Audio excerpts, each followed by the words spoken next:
皇后，姜姬到。皇后万安。起来吧，我在为众姐妹缝制香囊。皇后亲自做香囊给我们，花香宜人，也能凝神定气，陶冶性情。皇后对我们真好。你上次跌伤，伤患痊愈了没有？谢皇后关心，有御医照顾，又有皇后不断送来的药食用品，奴婢的外伤已经痊愈，只是因此不能生育。相信妹妹一定很难过。皇后，奴婢。你既进宫，我就视你为家人。我只希望后宫每个人都平安和乐，舒心顺意。最近多事，先是你不孕，再而王姬胎儿不稳，竟然见血。我去探望王姬时，发现她的侍女启红神色有异，追查之下，果然是启红在补汤里下药，几乎令王姬滑胎。启红已向我坦诚，自己利欲熏心，受人收买。我乃念他无知，且诚心认错，免他死罪。若主使者也能坦诚错误，真心悔改，或许本宫也能免其一死。姜姬，你有话要告诉本宫吗？没有。没有。但本宫有。启红已经指证，是你收买他向王姬下药。我没有，是王姬收买下人诬陷我。自从知道你受伤不孕，本宫一直注意关心，为你筹谋往后生活。不管是出宫重获新生，还是留在宫里继续生活，本宫都会按你意愿尽力安排。可你想的却是谋害他人。时至今日，本宫独见你，是想给你机会，怕你知罪认错。但原来都是本宫枉费心思。御医证实，启红所下的正是能导致滑胎的蒲黄，而最近宫内只有你因治淤伤而要了此药。我确曾要此药疗伤，但也不能证实下药的就是我呀。皇后明鉴。不错，蒲黄并不能指证你，但收买启红的财物中，你的妆粉却是铁证。这月季花香粉奇香无比，但仅有一盒，唯你独有。你以此粉收买启红，当中的月季花香却揭发了你，还要我拿出其他证据吗？皇后饶命，奴婢只是一时冲动，想要泄愤，并非存心害人。泄愤？奴婢入宫以来，从未受到宠幸，皇上连奴婢是谁都不记得，难得可以侍寝，却因王姬怀孕而告吹。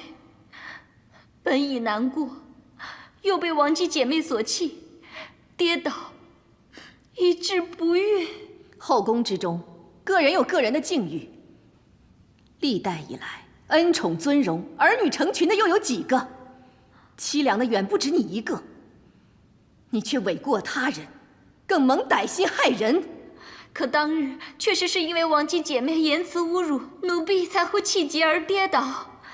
想到将来无儿无宠，在宫内孤独老死的凄凉，全因王姬而起，而她却受宠怀孕，无比风光。奴婢只是一时怨恨迷心，才会犯下这谋害皇嗣的死罪。奴婢知错了，奴婢闯下大祸，请皇后恕罪。其实奴婢除了为自己出口气，也是为皇后。那王姬名位未尊，一朝得宠，已经霸道嚣张。他日若诞下皇子，恐怕不止侮辱欺凌众姐妹，更会动摇皇后与皇子的地位啊！奴婢真是诚心维护皇后和皇子，只要皇后饶恕奴婢，江柔以后尽听皇后差遣。皇后一向宽容待下，即使饶恕奴婢，也不会招人疑心。放肆！我宽容待下，竟让你窃此狡辩，本宫真心把你们看作家人。王姬与你我共侍一军，他的孩子也是你我的孩子。你伤害的不只是大汉的皇嗣，也是自己的孩子，天理难容。奴婢知错了，皇后宅心仁慈，厚道敏恤，不会杀人的，不会杀奴婢的。本宫的仁慈，本宫的敏恤，竟成为你狠杀孩子的仗势，那本宫更要严正执法，绝不能姑息养奸，不让心存歹念的人贻害后宫。来人，大赞！江姬谋害龙羿，论罪当斩，把他拉下去，后斩。皇上驾到！陛下救命啊！参见陛下。陛下圣安。都免礼。谢陛下。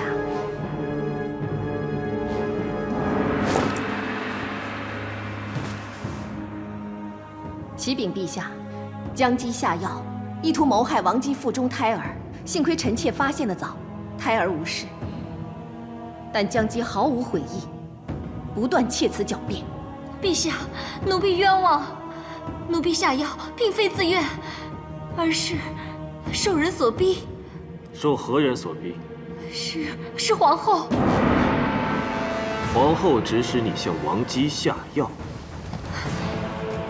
千真万确，陛下，皇后已不是陛下所知道的贤后，她怕王姬生下儿子会威胁到她母子的地位，知道我与王姬不和，又一直盼能弑君，故意安排侍寝机会相诱，叫我下药令王姬滑胎，若我不答应，就永不能见陛下一面。奴婢无奈之下才会下药，岂料皇后却将所有罪责推到我一人身上，意图脱身，还要杀奴婢。大胆将军！谋害王姬母子不成，还为图脱罪诬陷皇后。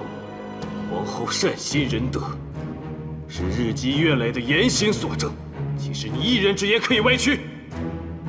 你歹毒如斯，死不足惜。后宫之人，就由皇后处置吧。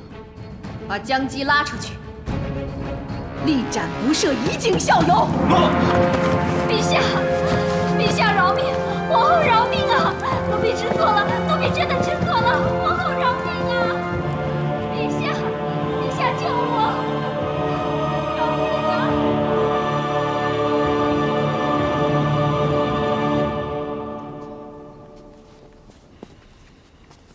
皇后，你看这皇城多美。是啊，只可惜江姬殒命，再看不到眼前这美景了。假如臣妾能及早察觉江姬品行，不选她入宫，她此时或能在家乡过安稳日子。皇后可知，朕方才为何要听他那番窃语诡辩？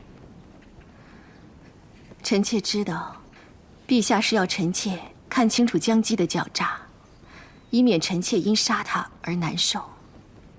如此狠毒之人，即便没有入宫，在民间也会多行不义，自寻死路。以皇后之人，也要狠心严杀，必定死有余辜。他执迷不悔，臣妾当然不会姑息。只是他的死，让臣妾明白“皇后”二字，实有千斤之重。一念间，一句话，就是一条命啊！居高位者，权力与尊荣背后，就是这千斤之重。但由你与朕一起承担。朕勤政安民，平定天下；你传德后宫，教化万民。你我同行共勉。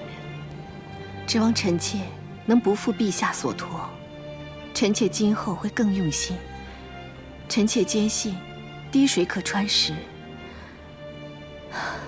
但愿王后能只祸患于未发。还记得当日说的比试吗？富国安邦，乃朕之志；而和乐后宫是皇后之愿。你我就此立约，同岁之约，以此生为契。不达者罚。好，不达者罚。此生为契。此生此世，与你白首偕老，共枕盟约。陛下，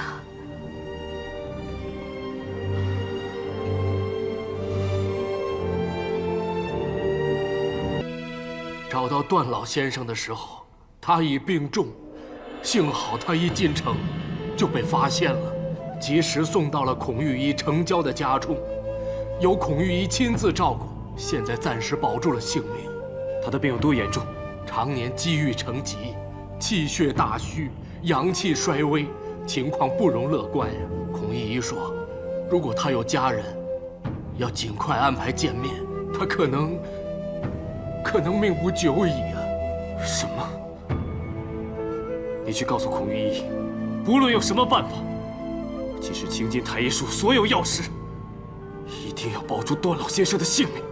还有，此事绝不能外泄，包括皇后，违者死罪。臣遵旨，臣定会守口如瓶。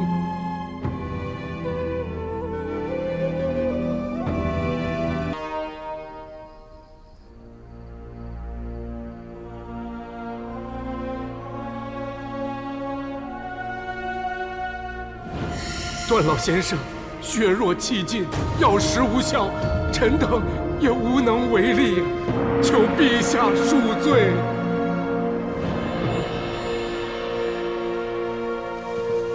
陛下，皇后来了。陛下圣安。陛下，臣妾的亲兵查探到，有个叫段忠的老人家最近现身长安，他应该是段大哥的父亲。确有此事。陛下知道，想必已经派人找到。确实已经找到了。太好了，那赶紧派人把他接进宫来，静待段大哥回来相认，臣妾也好见见他，谢他当年赠饭之恩。不用了，人已经死了。什么？死了？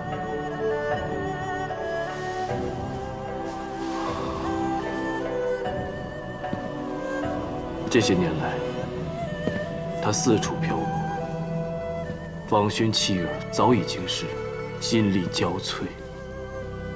几年前得了西奔之症，自知命不久矣，再走到长安，已经是油尽灯枯。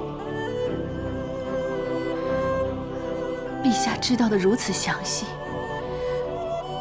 难道？朕早前已寻到段忠，把他安置好，让御医寸步不离的照顾。那陛下可有通知段大哥？段大哥忠君爱国，置生死于度外。段宏所有的牺牲，朕定会给他赏赐补偿，绝不亏待。难道陛下以为，与父亲久别团聚，是官爵财帛可以替代的吗？段大哥离京前，牵挂的只有父亲，盼父盼归是他唯一的心愿。可陛下找到段大叔，却不告诉他。那朕该如何？派人去淮南，叫段宏闯过刘安军马奔回来，还是将奄奄一息的段忠送去淮南虎穴？段宏身在敌营，若受此事影响，智取刘安的种种部署均会功亏一篑。臣妾明白陛下心系天下，可段大哥，段宏也会被揭露身份，身陷险境。即使他能全身而退，但他久留淮南，朝中早已认定他叛逆。若他无功而回，朕该如何待他？陛下顾虑周全，是臣妾未有细思。你既视他为大哥，就应该想到，若知真相，他定陷于忠孝难全的困境中，你可忍心？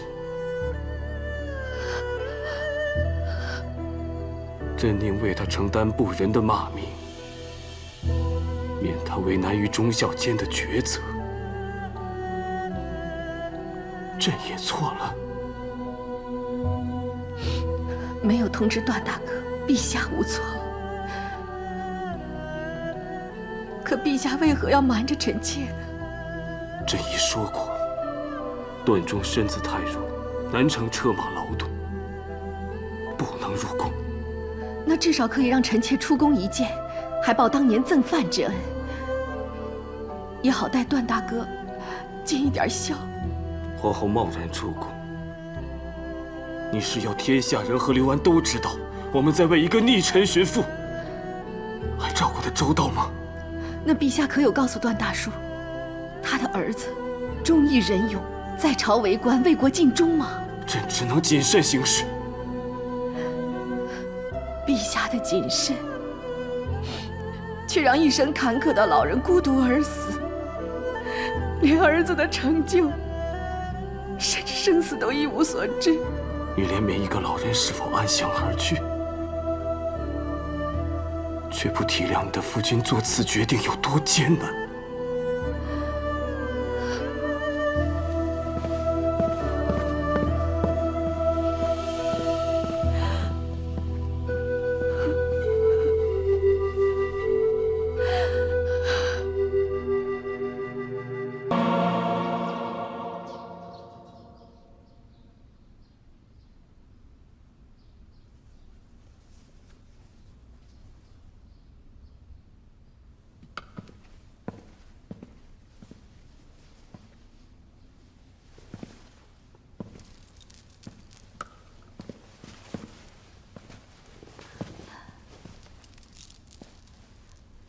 陛下圣安。皇后免礼。谢陛下。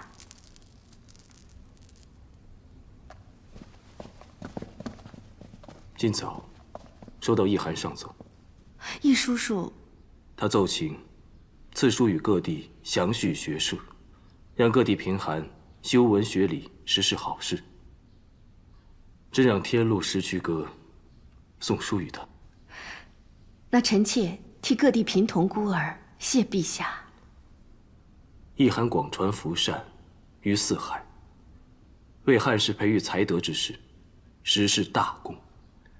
朕想收他为局长，借周游各地之便，为朕举荐孝廉贤能。易叔叔深谙民意，举荐之人定是贤良方正，可助我汉室平定民安。方才见你在专注作画，在画些什么？是为段大叔盖棺的帛画。哦，是吗？帛画盖棺，引魂飞天，皇后辛苦了。不辛苦。这天上与地下两部分是宫中画工所制，臣妾也只是做了中段的人间部分，以为段大叔之灵。陛下日理万机，还要做各种艰难的决定，顾虑臣妾与众人的难处，一定更辛苦。人间部分是死者生前事迹。皇后认识段老先生，由你来作画，确实合适。久未与段大叔共处，只记得他教段大哥吹埙，抒发情感。这父子吹埙，画得很生动。看来你花了不少精神。段大叔生前，子夫未能报他深恩。如今人已仙逝，子夫能做的，只是静心斋戒，为他做着帛画。你正斋戒？臣妾只是想静心做着帛画，引之飞升，让段大叔含笑9天，那样，段大哥从淮南归来知道，也有所安慰。陛下若要在交房殿用膳，臣妾吩咐厨房准备荤菜。不用了。皇后斋戒，朕怎好在旁吃荤？而且朕还有些奏折要看，不耽误皇后作画了。皇后莫太操劳就好。陛下，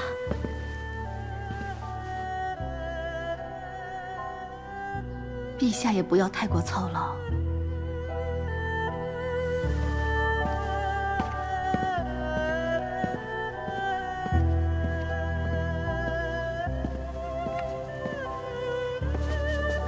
陛下，那道凤池凌霜已经准备好了，还有陛下特意为皇后张罗的几鼎美食，也都已经……不用了，皇后斋戒，不要扰她静息。摆驾非常殿。陛下，那臣就把食物送到非常殿。不用了，朕不想吃。可是陛下，当中那进贡的羊卤已经温热，恐怕是无法保存啊。王姬怀孕辛苦，送去给她补补身体吧。诺。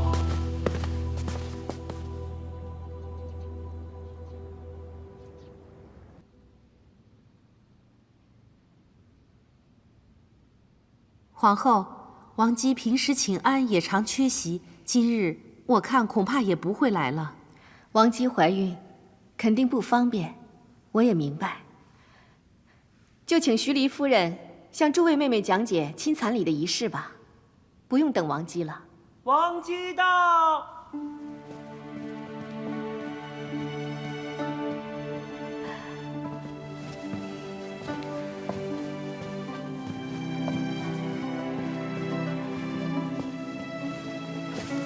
参见皇后。你身体不便，不必拘礼了。谢皇后，奴婢这阵子常觉身体不适，少来请安，还请皇后恕罪。这请安呐，只是礼教仪式，成于中而行于外。若心存恭敬，则不拘于形式；倘若心中不敬，那这礼仪便会徒具其表了。其实，奴婢每日都盼着见皇后，可是肚子越来越沉，一走动便觉不适。皇上总叫奴婢多休息。这几日，妹妹一直卧床调养，这不，刚刚见好，就非要前来不可。我受皇上之命，要照顾她，便只好陪她来了。那就快坐下吧。诺。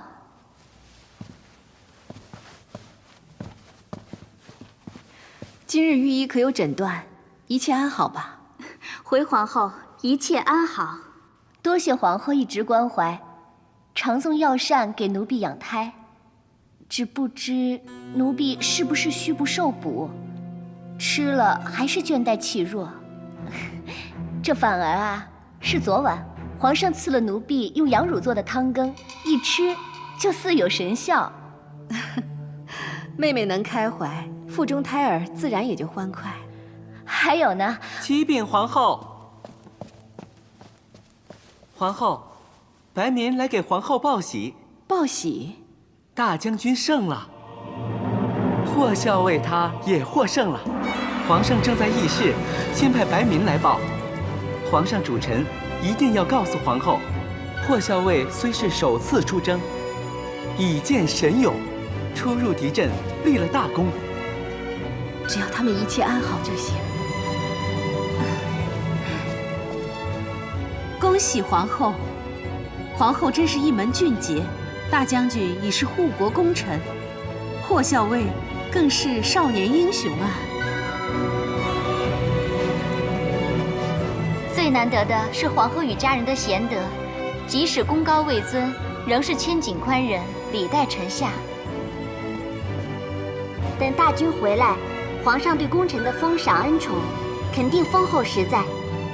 皇上说了，除了封赏，待大将军与霍校尉归来，还要邀请皇后两位姐姐与家人入宫，设宴同庆。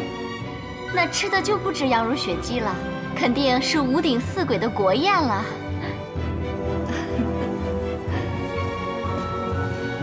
恭喜皇后！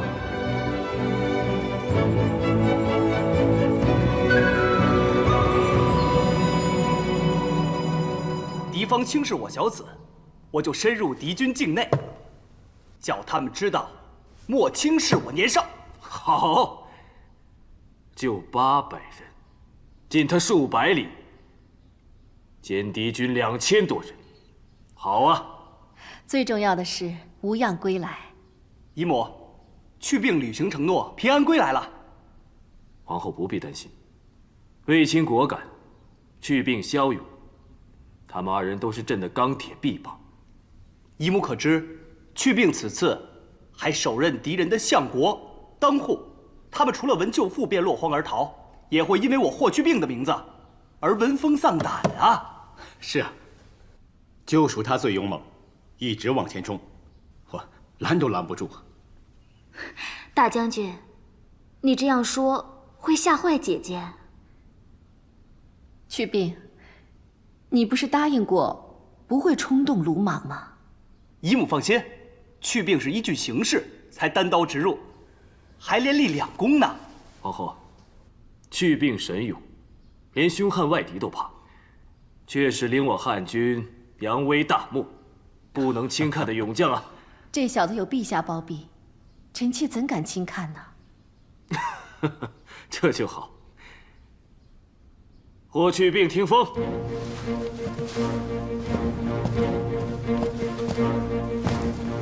飘摇校尉霍去病听旨。霍去病虽是初生牛犊，但此仗大败外敌，勇冠3军，朕就封你为冠军侯。食邑1600户，赐府邸。谢陛下封侯赐邑。然而，陛下赐府，去病愧不敢受。为什么？此次在边疆，看到外敌扰边，百姓流离失所，守边将士也是风餐露宿，所以当时就对自己许诺：边关未静，无以为家。说得好，不愧朕对你顾惜已重。这府邸朕记住了，他召你进边歼敌之日，就是朕赠府之时。谢陛下隆恩。起来吧，子父，你别怪朕对他偏心。我们这医生确有过人之处，还有我们的弟弟，今番领军也是功不可没，赐千金。哎，都免了。谢陛下。谢陛下。好啊，我们的家人都大显才干，功勋盖世。带你2位姐姐进宫，今日的家宴就圆满完整了。陛下，陛下对臣妾所尽的心，臣妾敏感妩内。叫！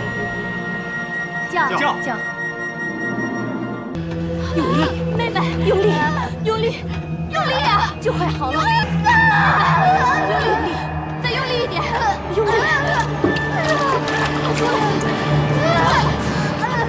出来了！妹妹，恭喜皇上皇后喜得龙子，愿皇室子嗣延年兴旺。都免礼了。谢陛下。陛下，皇子很乖巧，都不哭闹呢。参见陛下，参见。免礼了，免礼了。你现在啊，就该好好的调理身子。后宫的姐妹们都为你高兴，托我来祝福呢。谢谢皇后与宫中的各位姐姐。你现在啊，已为人母，就更要贤德律己，与后宫众人互敬互重，和乐共处，为儿子做榜样。奴婢谨遵皇后教诲。皇后，你也过来抱抱朕的孩子。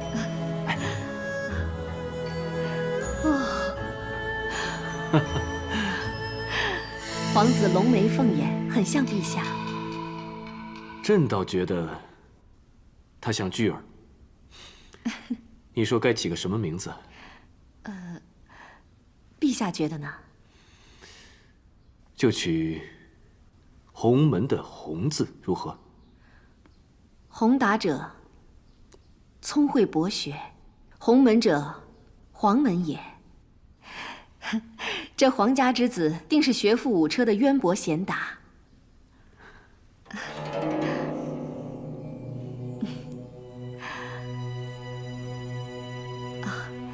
陛下，王姬为我大汉在天子嗣，是否应该正其名位，以赏其功，赐新殿字，以便王姬养育皇子？传朕旨意，封王姬为王夫人，赐居凤凰殿。皇丧照顾有功，赏100金。谢陛下，谢皇后。好，皇室在天子嗣，普天同庆，筹备盛宴，朕要大肆庆祝，节彩一乐，擂鼓报喜。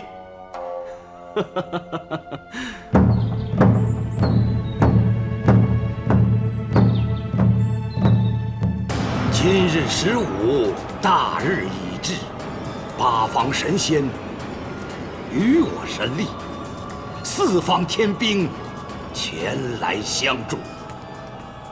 捉刘安，攻陷长安，顺天意，经大道，取代刘彻，登为新皇。即使天兵神仙，也不会助大王逆天而行。你怎么进来的？怎会知我密事？久居淮南王宫，这里的一草一木、一兵一马，有什么我不知道？哼！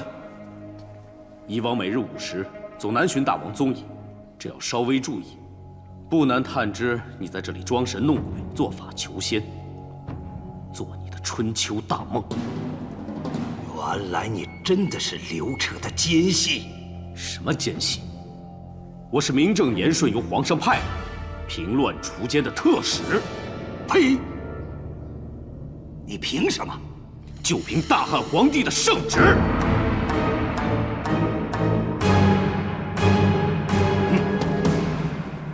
皇上有旨，淮南王因劫宾客，抚巡百姓为叛逆事，即刻捉拿，押回长安，依法论处。荒唐！这是我淮南疆土，刘彻的圣旨在这里算什么？来人，给我抓住这个奸诈细作！抓他呀！抓呀！原来你将我的人都买通了，你们这帮叛逆之徒！他们并非叛逆，只是顺天而行，不想与你同流合污罢了。这御赐虎伏在，不听令者，才是叛逆。如今你大势已去，还是束手就擒吧。那衡山王刘赐与我一同起兵，看来也是我一厢情愿了。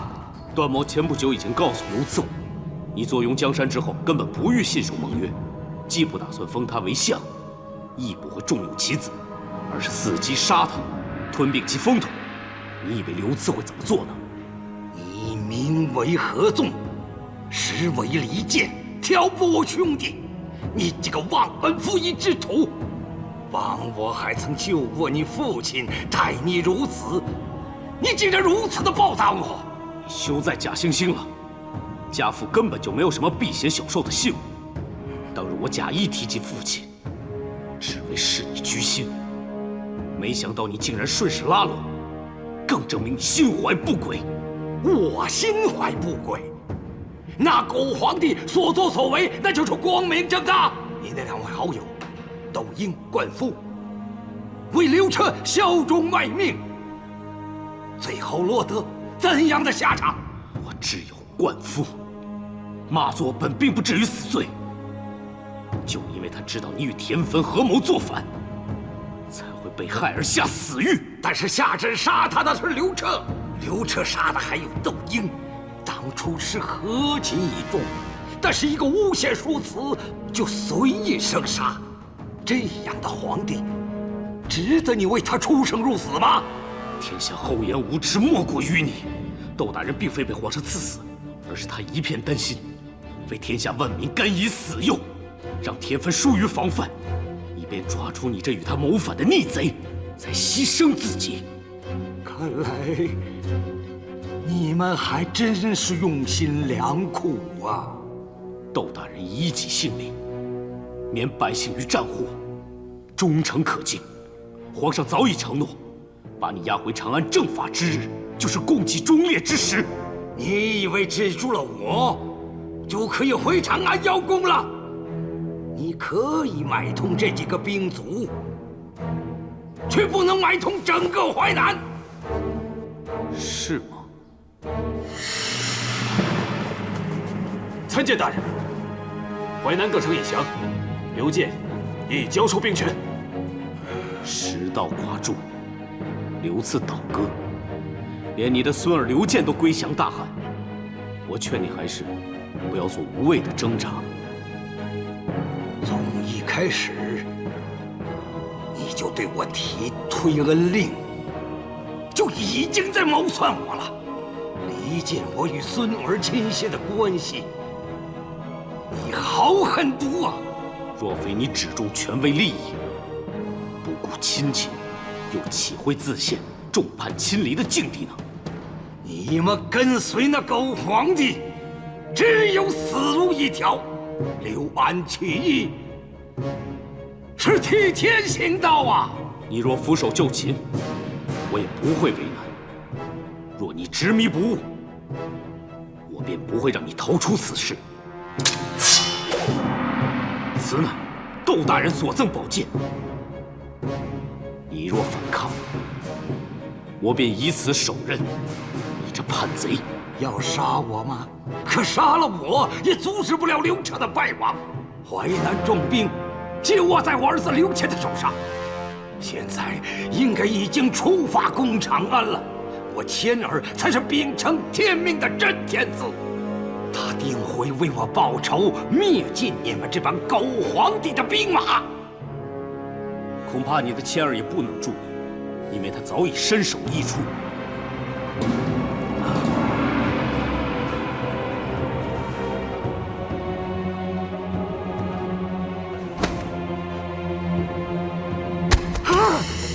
谦儿，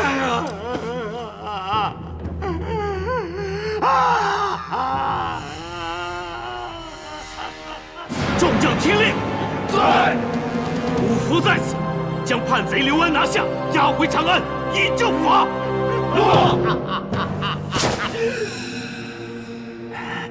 谁都抓不了我，也杀不了我。我谦儿升天，也差天将来保护我。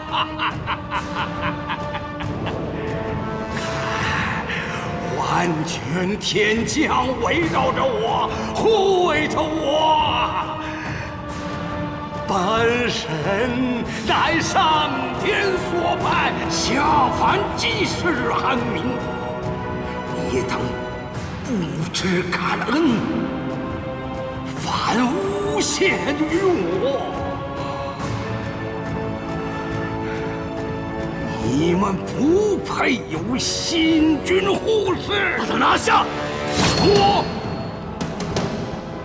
我已经得道成仙，鸡犬相闻，都可以升天。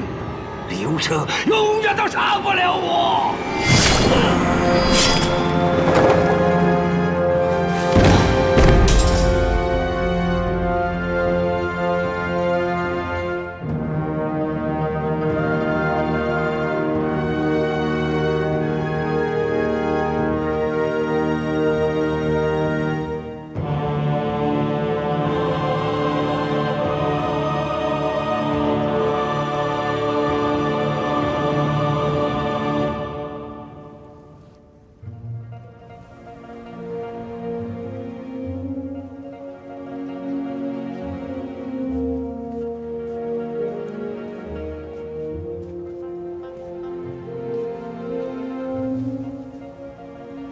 参见陛下，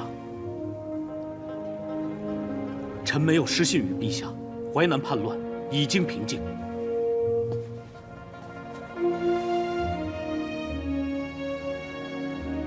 这些年，你辛苦了。护国除奸，是臣职分。陛下交给臣这虎符，足以证明陛下对臣的信任。臣即肝脑涂地，无以为报。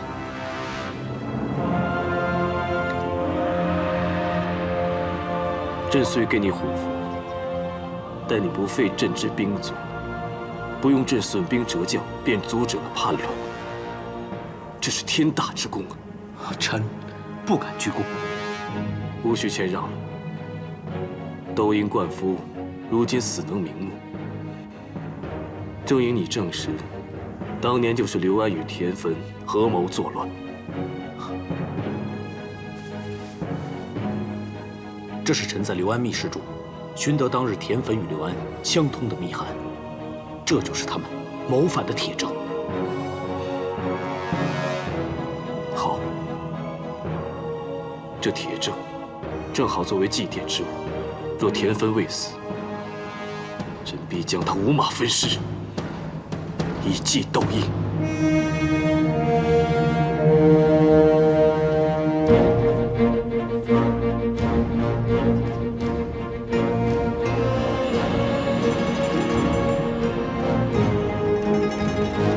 窦婴，当日田汾碍事诡计，你不得不因伪造圣旨而无辜枉死。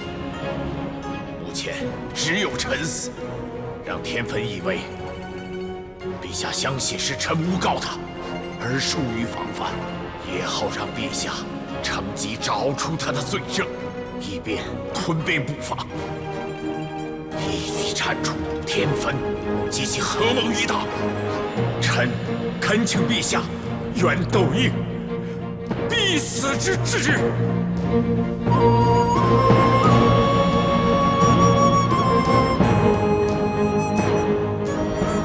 如今真相大白，叛逆者都已伏法，窦婴你就安息吧。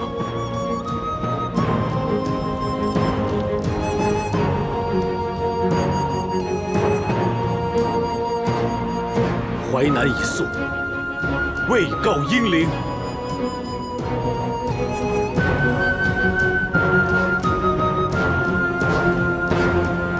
耿耿忠心，无愧天地。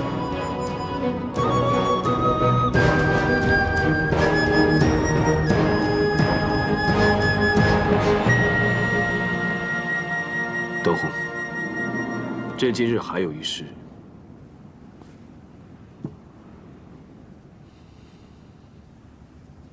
要向你置酒道歉。道歉，陛下，这是所谓何事？皇后驾到！皇后金安。陛下圣安。陛下圣安。皇后金安。段大哥免礼吧。子夫终于喜见段大哥平安归来。但臣为何觉得皇后并不欢喜啊？其实你在淮南期间，朕已经找到你父亲，可是他当时已病重。朕虽派御医全力诊治，可用尽千方百计，最后还是返还法术。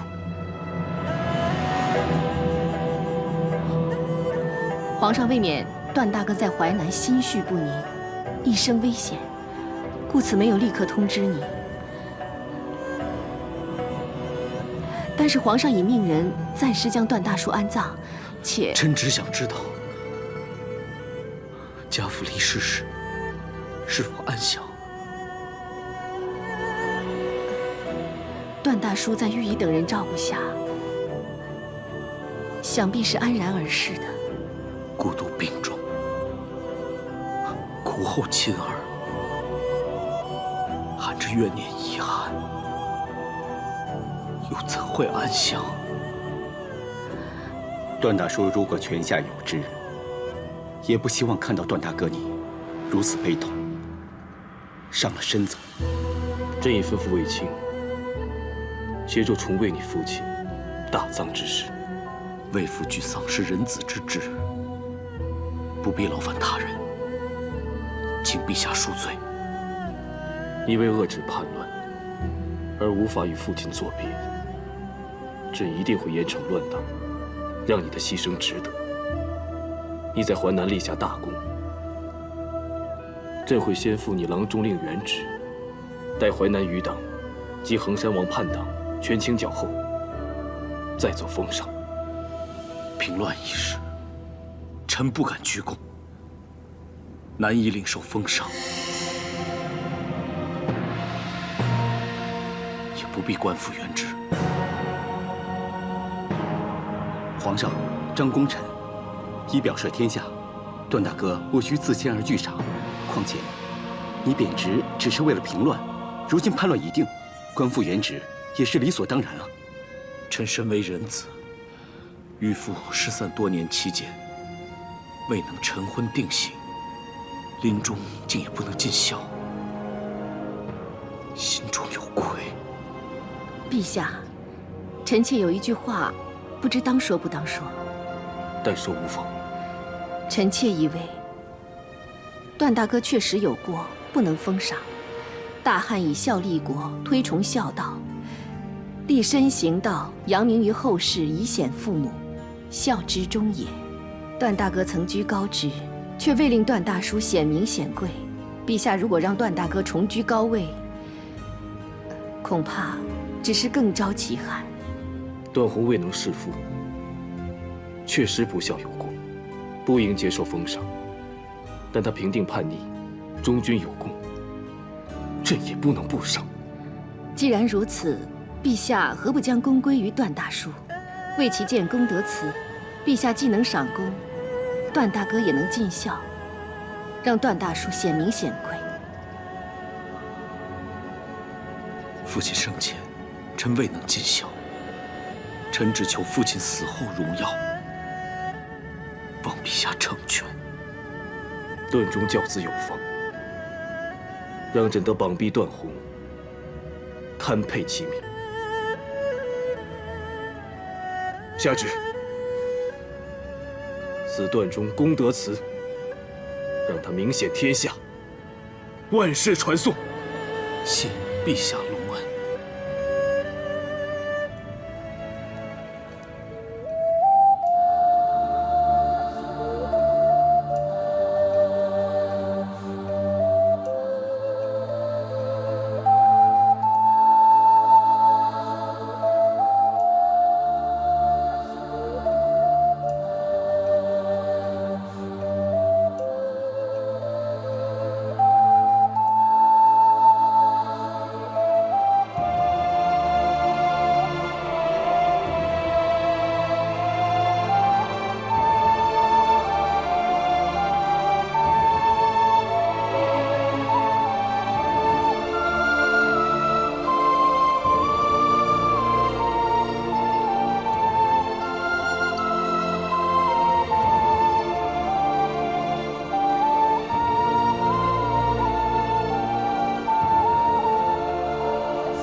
想你回来，一定会祭段大叔，所以做了些乡间小食，好祭为段大叔的在天之灵。蔡老馍、魁祖羹，还有豆叶羹，皇后还记得我父亲常吃这些。段大叔有恩于我，我心中一直挂念，只是始终没机会报答他的恩赐，为他做一次菜。此生无缘，我又是鲁钝，父亲多番指点，我就是学不会吹巽。后来学会了，想吹给父亲听，可已经失散了。到如今，阴阳两隔。段大哥，夜依旧，曲依旧，月色也依旧，只是物是人非，听训的人都已经不在。子夫未能助你们父子团聚，子夫对不起你。我要谢谢你，你亲做这薄画，让父亲盖棺升天，我感激不尽。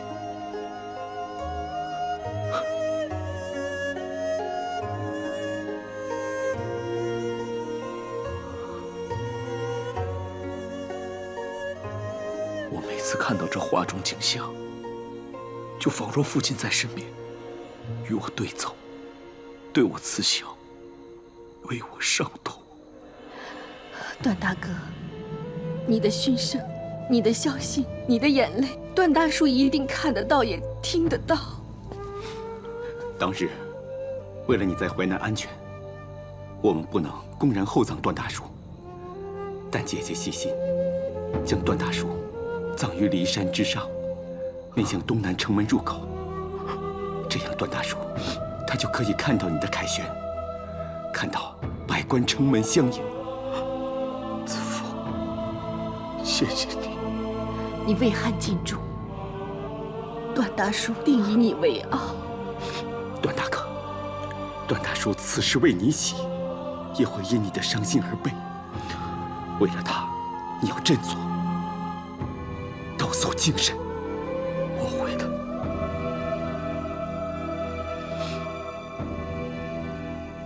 你们放心。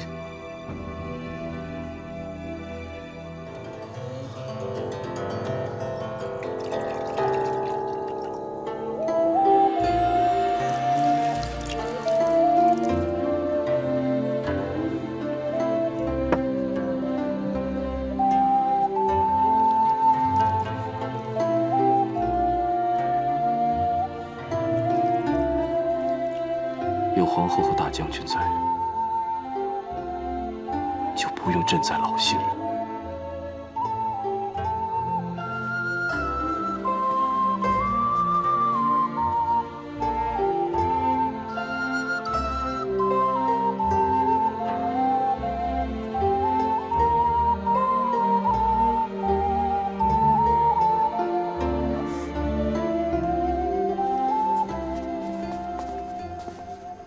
参见陛下。你深夜前来，可有急事？廷尉监已在淮南王宫搜获全部信函文书，并送回长安，其中与刘安私通的王侯百官，臣已整理在册，请陛下批阅。好，办得好。藩王公卿大不乏人，这伪善的刘安果然广结党羽，扰我清静，恶我大汉。还要忠臣名节受辱，忠孝难全。张汤，臣在。把这帮乱臣贼子缉拿归案，一个不漏。诺。还有事？回陛下，这名册上还有平阳公主的夫婿汝阴侯。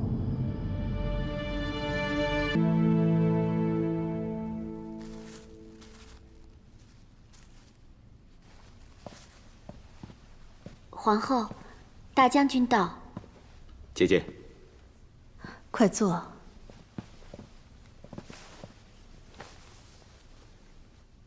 姐姐在准备放灯。淮南叛乱，惹起诸多风波，我是想祈求，让这一切尽快平息，忠贤之人都能安好。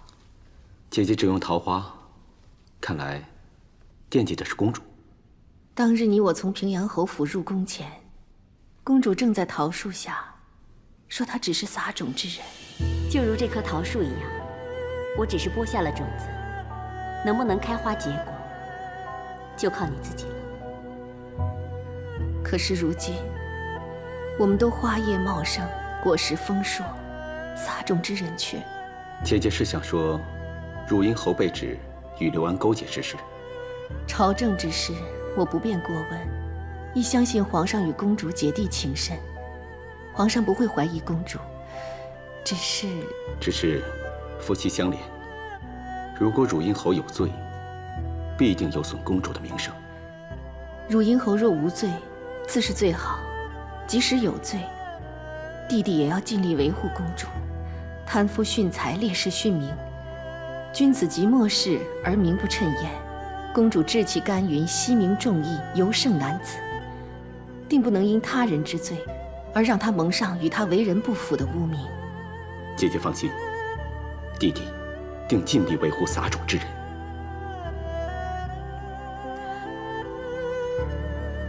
陛下，张汤已把长安内外、封疆各郡与刘安勾结的皇族公卿们都一一逮捕查审了。张汤执法已严，无需你出兵平定，这就最好。叫你来，正因为长安危机已过，可以解除严密戒备，恢复平常防卫，兵士也可按常请告轮换。臣遵命。陛下，平阳公主与汝阴侯求见。终于来了。宣。诺。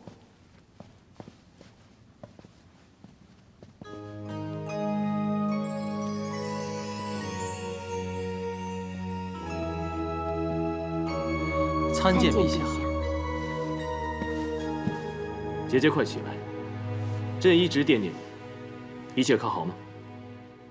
我很好，多谢陛下关心。陛下操劳政务，更要保重龙铁。政务虽忙，可朕却神清气爽。想到奸邪逆反之徒已消，作乱者绳之以法，只觉痛快。请陛下恕罪。臣身为皇亲，竟无察觉淮南叛党的阴谋，实在愧对陛下。朕的姐夫不只是淮南叛党的座上客，还与刘安书信往来。到底是为查阴谋，还是代为隐瞒，甚至同流合污？不，陛下，臣冤枉了。臣与叛党只是交际应酬，与刘安的书函只是谈论天象、养生。臣真的一点都不知道他们的阴谋啊！臣真的是冤枉的。谁知那些天象养生当中，会否暗藏密语？你与叛党交往甚密，还敢说朕冤枉你？不敢，臣不敢。公主知道臣是清白的。臣与他们只是饮酒赏花，做了应酬，从未议事论政啊。夫人，你说句话呀！臣对陛下的一片担心，公主你是知道的。我不知道，陛下，他的心我不知道。陛下，我只是知道，他经常穿梭淮南汝阴，与刘安亲信吃喝玩乐，其间有否筹谋作乱，我不知道。反正我有我诗集书句，他有他烈焰风凛。我耳畔仿佛回想着他当日的一番话。如果见到俏丽佳人在他的马车上，又或者在床榻上，劝我都不必惊讶，因为他与我各不相干。好一个夏侯伯！当初在长安，你不顾公主，独自去狩猎，朕召你入宫训话，你都忘在脑后。臣没有忘啊。当初朕说，若敢辜负公主，你会如何？如何？小爵，处死。原来当日求我回汝阴，那些真挚感人的话，都是为了保你性命。可你明知故犯，看来你眼里也没有朕。不，否则怎敢如此对待公主？怎敢与刘安狼狈为奸？陛下饶命！来人，饶命！陛下饶命！把夏侯坡拉下去处斩！陛下饶命啊！夫人，救我呀！夫人，你向皇上说几句好话啊！你替夫君说几句好话！我是冤枉的，是真的。为夫以后一定对你好，伺候你一辈子。为报性命，连尊严骨气都不顾，你枉为男子，枉生于世。公主，慢着！请陛下收回成命。汝阴侯不能杀。汝阴侯一命虽轻若泥尘，但公主的名声却是重于泰山。公主在天下人心中是大度、正气的女中豪杰。若其夫君因叛乱之罪而被处死，公主忠诚爱君之名必被辱及。只怕届时公主无辜，陛下为难，众亲唏嘘。夏侯颇叛乱之罪，朕为公主压主，但他有负公主，公然违背朕的告诫，仅这一项，已是死罪。夏侯颇种种荒唐，伤害公主至身，便是死10000次都不足惜。但若以私德不检而判其死罪，世人必说公主遇人不淑，所嫁非人，也有损公主颜面。为了公主声誉颜面，望陛下收回成命。姐姐，你以为如何？这个人是生是死，与我无关，请陛下定夺。夏侯颇，你一不忠于我大汉，二不忠于公主，可为保公主名声，朕不得不饶你一命。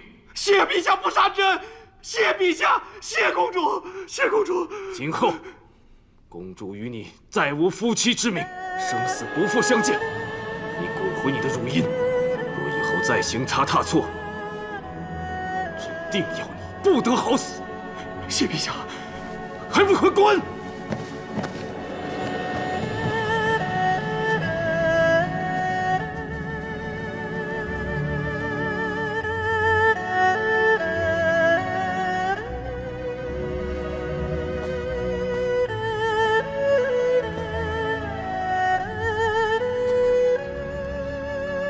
这几年委屈了公主，真是日久见人心。应该是至亲，风流快活之时，有妻若舞；大难临头之时，才低声下气。倒是大将军，纵使已非主仆，始终处处维护支持。平阳敏感务内。当日平阳侯临终嘱托，要我好好照顾公主，卫青一直不敢忘记。何况公主对卫家有大恩，公主有难处，卫青定会挺身相护。你是忠义之人，守信而不忘恩。只是你可知道，当日公主勾结外戚，图为谋权，那些谣言全都是夏侯颇散布出来的，目的正是要你我避嫌疏远。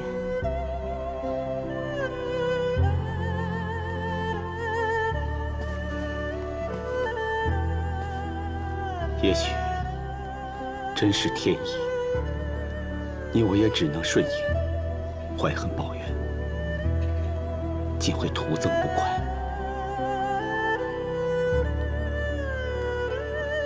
公主，梦魇过，请珍惜现在，走好余下的路。是，但愿前方终有美好相待。卫青未忘做公主牛马，为公主所屈的承诺。只要公主需要，卫青定会赴汤蹈火，万死不辞。此志终生不移。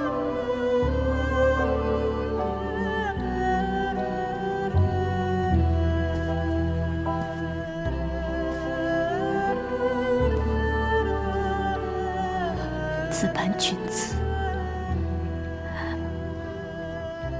本要真心待我。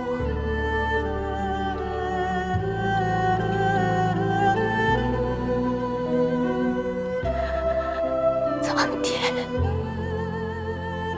为何就不肯成全？